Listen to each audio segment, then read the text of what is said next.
J'aimerais te raconter une histoire qui m'a marquée quand j'étais petite. C'est l'histoire de deux frères jumeaux et les deux avaient des vies complètement opposées. L'un était serviteur de Dieu et avait dédié toute sa vie au Seigneur et l'autre vivait pour les plaisirs de ce monde. Il aimait sortir en boîte, boire de l'alcool et fréquenter des femmes. Le chrétien, en voyant la manière de vivre de son frère, lui répétait toujours « Arrête de faire ces choses, éloigne-toi de cette vie parce qu'un jour tu t'y perdras ». Mais il n'écoutait jamais. Un jour, le jumeau qui aimait sortir était dans un bar avec un ami.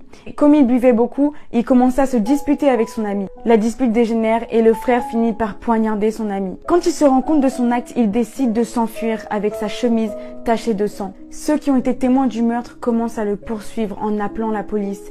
Le frère court le plus vite qu'il peut jusqu'à la maison de son frère chrétien. Arrivé devant la porte, il supplie son frère de lui ouvrir. Son frère ouvre la porte et voit son jumeau en panique. « Vite, aide-moi! J'ai tué quelqu'un, il faut que tu me caches.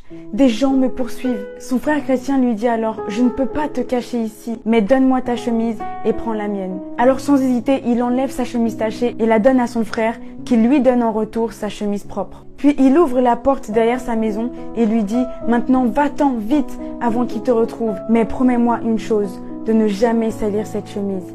Garde-la loin des souillures de ce monde. » Le frère acquiesce puis s'en va. Juste après, les témoins du crime arrivent à la porte de la maison et ils frappent en disant « Ouvre-nous! Est-ce que c'est toi qui as tué cet homme? Et pourquoi tu l'as tué? Dis-nous pourquoi tu l'as tué. » Mais ne voulant pas mentir, il resta silencieux. D'un coup, un homme parmi le groupe s'écria « Mais regardez-le! Sa chemise est pleine de sang. Pourquoi vous doutez encore?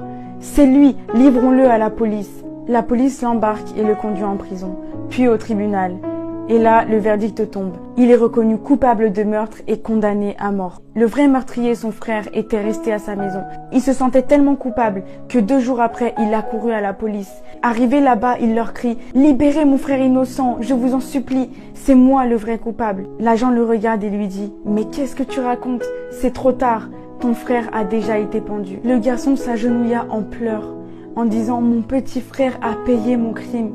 Il est mort à ma place. » Puis il se souvint des dernières paroles de son frère. « Promets-moi une chose, de ne jamais salir cette chemise et de la garder loin des souillures de ce monde. » Jésus-Christ est comme ce frère. C'est exactement ce que Jésus a fait pour toi. Par tes péchés, tu devais être condamné, mais il a pris cette condamnation à ta place. Lui qui était saint, il est mort pour des pécheurs. Lui qui était innocent, il est mort comme un coupable. Aucune chose sur cette terre ne peut égaler le sacrifice de Jésus à la croix. Personne ne pourra jamais t'aimer plus que ça. En fait, il a pris ta chemise tachée pour te donner sa chemise propre. Ne vis pas dans la sainteté pour aller au ciel, mais vis dans la sainteté parce que celui qui t'a pardonné est saint. Parce que ce qu'il a fait à la croix pour toi est trop grand pour être ignoré. En fait, il a déjà fait le premier pas. Tu n'as plus rien à faire, si ce n'est que d'accepter cet amour débordant de Dieu pour toi, manifesté à travers Jésus-Christ. Tu es le résultat des décisions que tu prends. Tout comme les 2 frères, chacun avait choisi la vie qu'il voulait mener. Par choix, Jésus a fait le choix de t'aimer avant même que tu entendes parler de lui. La Bible dit car nous l'aimons,